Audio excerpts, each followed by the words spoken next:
want to come back in about 9 months. Be a little warmer for you. So we're in Monroe Harbor here. You see all these boats that are out here on the mooring buoys. If you're wondering how they get pointed in the same direction, we have an app for that. No, just kidding. Those are our wind dials. The wind kind of pushes those because they're all just sitting here idle. So whatever the way the wind blows, that's the way the boats are facing. We're looking at Grant Park over here to our right. This is known as the front yard of the city, or front porch of the city. During your typical summer months, you're home to several music festivals, Lollapalooza, Jazz Fest, Blues Fest. But all those were canceled this year with everything else in the world. But very, very pretty. Chicago had some very foresighted individuals who, around the turn of the century, wanted to preserve as much of the Chicago waterfront as they could and keep that waterfront available to its residents, its citizens, for enjoying its beautiful nature and using it as public leisure. Up ahead of us there, you can see that's the Field Museum up there. You also have the Shed Aquarium, which has that bluish grid window on there. Behind that is Soldier Field, where the Chicago Bears play. On the other side of that is McCormick Place. You can see those posts coming up with the wires on them. That's McCormick Place. And an interesting tidbit of history with this boat. McCormick Place actually burned down in the late 1960s, and it was in January, and so there was a little delay in getting the hydrants available to use when that fire broke out in the McCormick Place fire. So this very boat that you guys are on, along with two of our sister ships, went over and sat off the coast of McCormick Place and they supplied water to the place. There's a lot of history on this boat.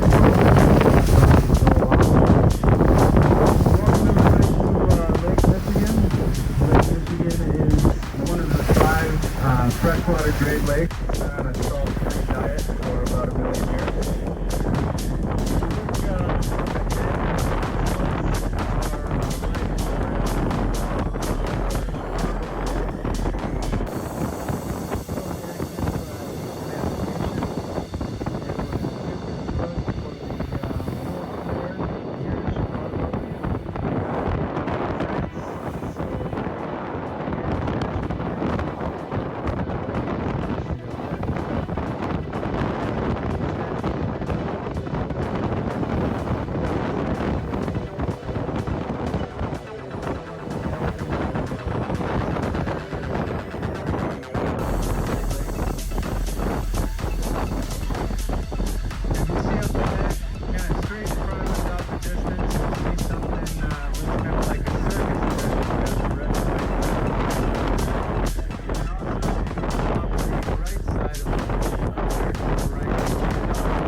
System of tunnels, and it takes about 8 hours to get from those water intake crypts to the faucet when you turn it on in the home.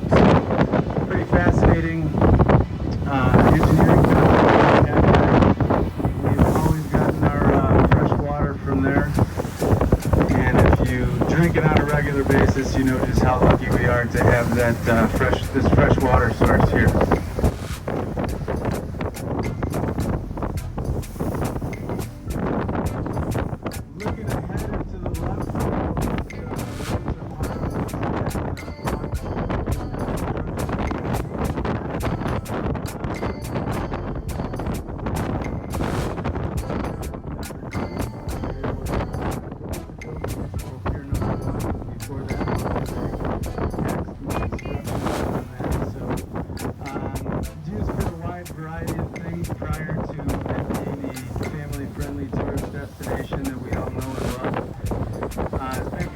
interesting year for there. They've been closed down since Labor Day, just because they were having a very difficult year with not as many tourists coming to Chicago.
She did it, but everybody's entitled to their own opinion. So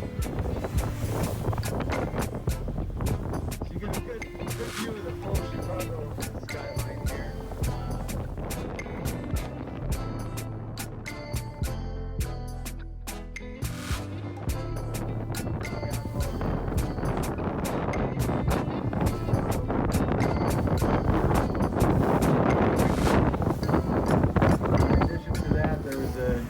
Difference in the elevation from the lake and the river. So this lock system was put in place to prevent the draining of the Great Lakes. There were several other bordering states that didn't want to see their shoreline erode, and also some pushback from the Canadians. So they designed this lock system here that we're going to go through, which is a pretty neat process, and we'll talk a little bit more about that when we go through. Looking over at the right here, you'll get another little closer view of Navy Pier. There's a new, one of the largest rooftop patios in the world is up there above that Navy Pier sign on the right, you can see. Just opened up this year, not a good year to be opening anything really, but luckily they have that fresh air up there. And they're dealing with the outside space, so a little leeway there from all the regulations being put in place on some of the other bars and restaurants. Look over here on your right, you'll see these warning buoys there, the white and orange buoys. This used to be a structure called Dime Pier. It's called Dime Pier because you used to be able to catch a ferry for a dime, and you could go out on Dime Pier and you could fish off the pier. So over the years, between less and less of an attraction. We have delayed, so it was delayed in getting its emergency response to the people that needed it. So this boat, like I said, is designed to fit underneath all these, and they said that they thought it prevented raising about 1,800 bridge lifts in a year. So, very functional design to it. So you'll see the road here, there's look down at the water, it's kind of turning green. It's a little bit of change in color from the deep blue that we had out on the lake. The green color is from a specific algae that we have here in Chicago. It turns it that color. Not a lot of boat traffic on the river today. In a typical summer, we would pass maybe by 100 different boats while we're on our trip. Some of those commercial boats, some of those recreational boats, they have rental boats, like you see this little guy here over up to our left. So a lot of boat traffic. There's also kayaks and things like that. So it's a very beautiful river, which is not always the case. For a long time, Chicago treated its river system somewhat of a sewage system. All the water would flow in the river, and there was also a lot of stockyards and processing plants, things like that on the river. So for a long time, they just thought they would just dump it into the river and not have to worry about it. We used to send all of that waste down to St. Louis, which is now what they use. They bottle it up and they sell it back to us as Budweiser.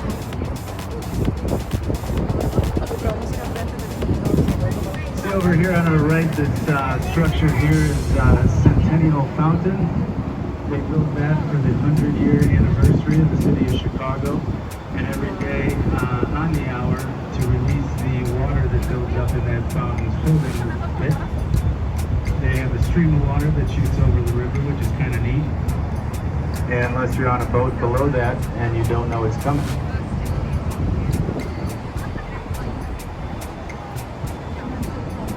So we're about to pass under Columbus Drive Bridge. All these bridges are designed, it's a French design, they're known as bascule bridges. And many of these don't have the original bridges right now. These have all been second or third versions of the bridge. And some of them just have cars going over, and we'll see on the next bridge though they have cars as well as pedestrian traffic. Some of them have trains, some of them are multi-level, things like that. So they're all very unique, and there's all a lot of history between each bridge.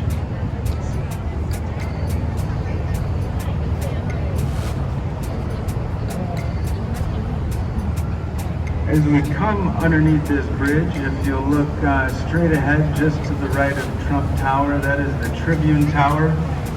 Built in the early 1900s, and it was made of terracotta, which is a very difficult and expensive material to maintain.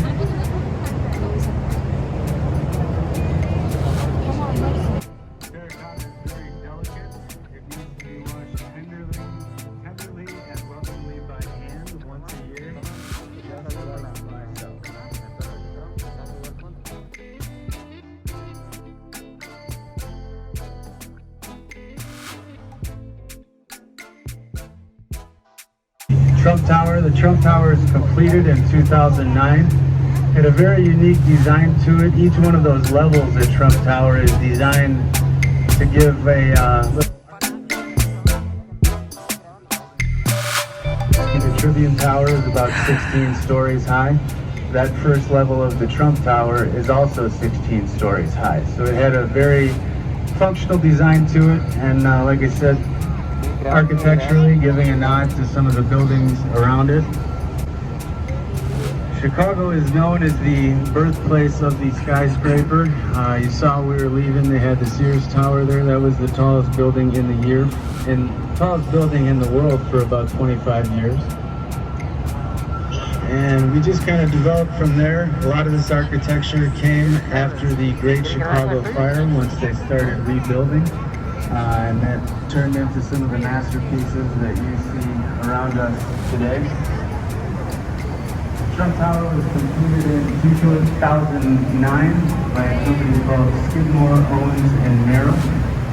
Adrian Smith was the lead architect on that. If you look over here, you can see the McCormick Bridge house. It's actually pretty neat. All these bridges are raisable, and if you go into that little museum over there, you can actually see the motors and the gears that are used to raise these bridges. Not as big as you might imagine, but they all open each independently, each arm opens independently. Some of the old designs, they had it where it would just twist, and it was in the middle of the river, but it caused too many traffic jams with all the commercial and recreational traffic that we had. Over here on our left, this building, those little crowns on there, kind of looks like a castle. That is the jeweler building. That building was built in the early 1900s, and it used to have a car elevator, so you could pull in there in your car, and when you were going, the jeweler was going into his office for the day. He didn't want to park his car and walk up there with all that valuable jewelry. So he could pull his car right in there, because around that time that building was built, there was also a guy by the name of Al Capone in the city, and he liked to take those jewels. So they made that a little safer for the people operating in that building. Coming up under the State Street Bridge right now, you can see all the development things on the river. You can see there's some people walking alongside in a nice summer day. You'll see people sitting over at these places, enjoying food and beverage and things. It's a little different now here in the fall, but this latest part of the Riverwalk was developed in about 2016. They completed it. This building here on our right, the Corn Cob Towers as they're known. The Merchandise Mart was built in the 1930s. It, at the time, was the largest building in the world. Have over 4 million square feet. It had its own zip code, it had its own fire department, it had its own police department. You can see those what look like Tez dispensers up there. Those are statues, titans of industry, some of the people that developed automobile, railroad, things like that. So it's pretty cool to see. You can go walk along there and see they have a different plaque for each person, giving them the credit they deserve for whatever they invented.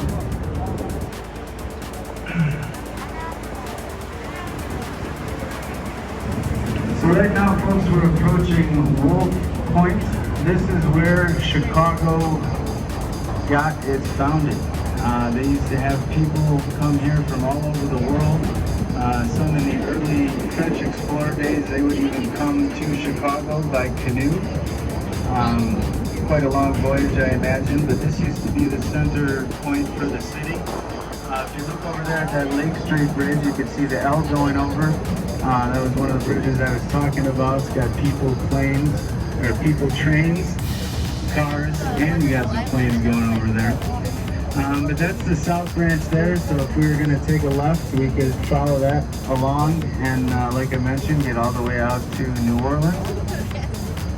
We're going to change that and take a right and go up the north branch of the river.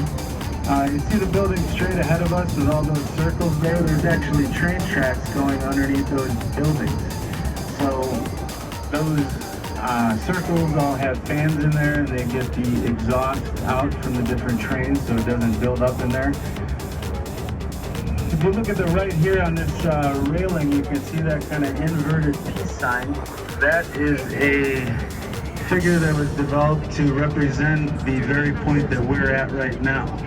The one bottom part being the main branch, and then you have the two coming off the top, which is the north and south branch. So that's a representation. You'll see some people, some very local and proud Chicagoans will have that tattooed on them, or maybe have a t-shirt with it. So if you see that around, that's what that is. Coming up here on the Kinsey Street Bridge, if you look to your right, this is actually the site of a very large flood that happened in the city of Chicago in the early 90s.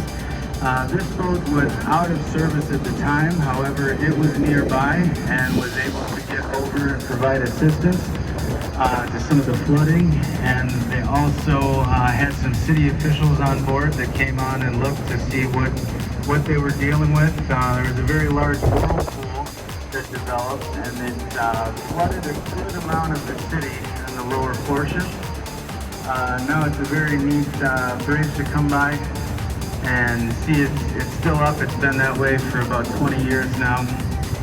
The Kinsey Street Bridge, you'll see when we turn around on a warm sunny afternoon. Sometimes you'll see people getting their wedding pictures taken right there. It's a very iconic view looking back towards the Old Point section of the river, which we'll see in a moment when we turn around.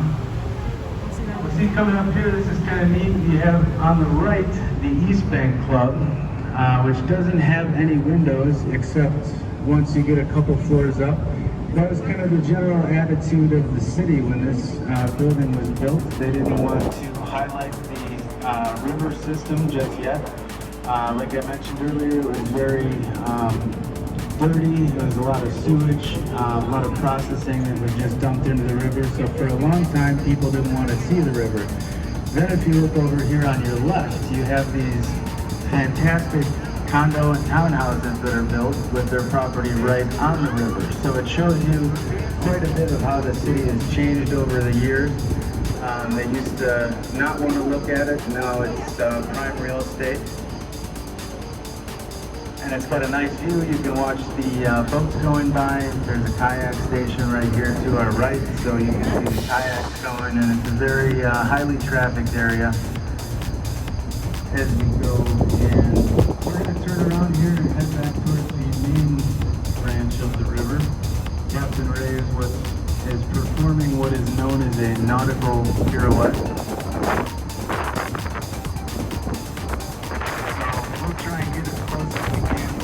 I try and pick flowers out of these boxes, but the lady's been chasing me off lately with a broom, so I stopped doing that. But we won't get too close, don't worry. It might look like we're about to hit this big steel wall here, but got a nice little turnaround here.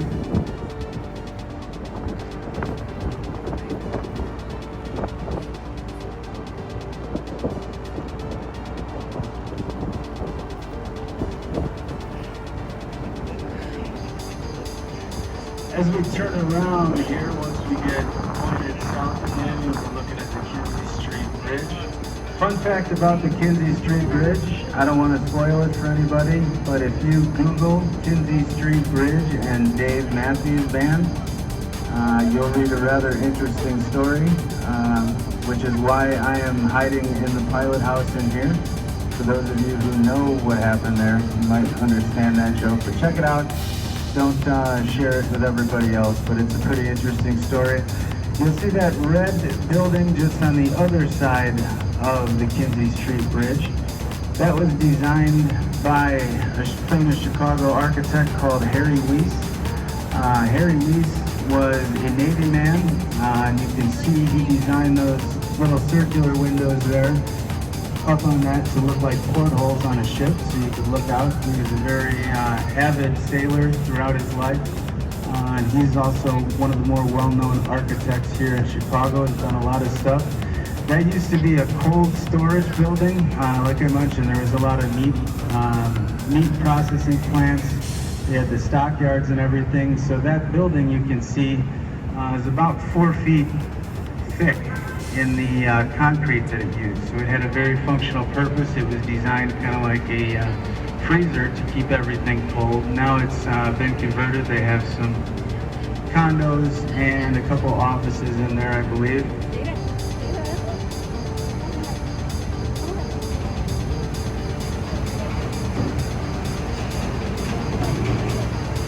Very good looking shot here. You can see that building in front of us.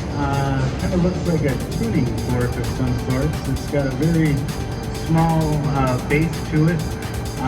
The concrete for that building ahead of us right there, they poured concrete in that building for 24 straight hours to build that base so it could be able to hold the weight of that building up there. So on top of that building, which is 150 North Riverside, the top of that building they have 380,000 gallons of water that's designed to counteract the weight. So if there's ever heavy winds in Chicago, which there tends to be, they can adjust that water and put it onto another side of the building and kind of balance it out. Another Another restaurant here up on the right. A little hard to see, but on a nice summer day, they have tables out there. That is Gibson's Italia. Gibson's is a famous restaurant here in Chicago, and that's one of their newer concepts. The top level has a retractable roof, so it's enjoyable. In the summertime, it's a nice open air place to be. This building on the left here is the Nuveen building. That was not its original name, but you may recognize that building from the movie Ferris Bueller's Day Off. That was the building that Ferris Bueller's dad worked in. I'm sorry. So when he was sitting there on his phone getting an update on his son who wasn't feeling well, his son was down here on the street commandeering the parade. So little unique fun fact about that one. This area over here on the right, with the grassy area, there's usually chairs out there you could enjoy, but this is actually a pretty special place because when this boat was first entered into the Chicago Fire Department, this was where this boat's dock was. So it was right up there by in between those two yellow rings, and they had what was called the Joker box that they could plug into, and that was where they would get all their communications. So it functioned just like a firehouse. They would get a call, they would have to fire up the engines on a boat, and it had a pretty functional spot to it in its dock space too, because it could get to the main branch of the river, it could get on the south branch of the river or the north branch in just a few moments, so it could respond in either way. Here's Merchandise Mart again. Merchandise Mart was, like I said, built in the 1930s. It was purchased by the Kennedy family for about $13 million in the late 30s. They sold that building about 15 years ago for $625 million. So a nice little ROI for the Kennedy family there. You can see on the right side here, you have that those windows there with the black things in there. They project art onto the mart, so there's a light show. In the summertime, they project different designs and displays onto the merchandise mart. You'll see these, going back to the right side, there's gardens here. These are floating gardens, so this is where fish go to Netflix and chill. They were put in there to increase the species of fish in the river. There used to be about 13 different species. In the Illinois Department of Natural Resources did a study, and we have about 60 species of fish in here now. So it's definitely doing its job, and the fish are doing their part to clean up the river. Any given time on a nice hot sunny afternoon in the summer, you'll see people sitting along here enjoying the water, the views. If you see them put their feet in the water, pro tip, I would not do that. They're working on getting the river a little bit cleaner, but it's not that clean yet. You still may have to go get a tetanus shot afterwards. So I wouldn't do that just yet. Maybe in about 20 years, come back and it'll be a little bit different. These stairs over here on the right side, you'll see a lot of people coming to enjoy their lunch here on a work day. This is actually the site of one of our country's worst maritime disasters. The SS Eastland was here. They were getting ready. The Western Electric Company was taking some employees of theirs over to Michigan for the day, and there was 2,500 people on board, and they all, during the boarding process, had moved over to one side of the boat, and the boat capsized right here in the river. There was over 800 lives lost in there. So it's very tragic. A lot of people that are sitting on those stairs might not know that fact about it. But interesting tidbit of history, and just shows you how far that goes back. That was in 1915 when that boat went down. So just shows you how far back the history of the waterways goes here in Chicago. Another view on our left of Marina City, the corn cob towers as they're known. And if you look to your right there, you'll see another one of the steakhouses. Coming under this bridge actually is Morton's Steakhouse. It's been there for quite some time, one of the more famous steakhouses in Chicago. That is the dark gray building, gold on top, it's actual gold on top. Very thin, so I don't know if it's super thick up there. You might not want to try and get up there to steal any of it, but it's still probably valuable. That building is called the Carbon and Carbide Building. It was built by C.B. Dubs, and he was the person who invented the carbon filament in the light bulb. So he had, until about 50 years ago, had a royalty on every single light bulb that was sold in the country. So if you come up with an idea like that, you can build a building here in Chicago as well. Name it after yourself. As we come out of this bridge, you look to your right, you can see the London House Hotel there. It's a pretty cool area. It kind of reminds us of Manhattan. Usually there's some space in between all the buildings here along the river and just in general in the city, but those buildings you can see are all pushed together, so there's not a alley or anything separating them. A little more reminiscent of New York skyline. London House has been there for a long time. It's a very nice hotel. It has a rooftop patio up there where you can look at great views of the city. Back to early 1930s when that building went up. Down at the bottom, it was frequented by such people as Jack Sinatra. There's a lot of different history in these places here. Have a look on your left-hand side of the Centennial Fountain.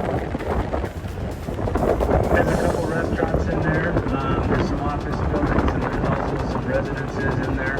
Over the years, developed from a strictly office building to add some residence because people saw all the good stuff going on the river and they wanted to live near it. So they changed some windows around and gave people a river view, and they increased exponentially the value of their property.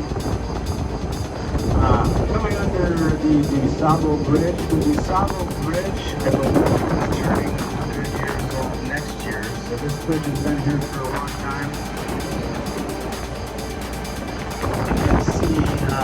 People walking over it, cars driving on the low level, cars driving on the upper level.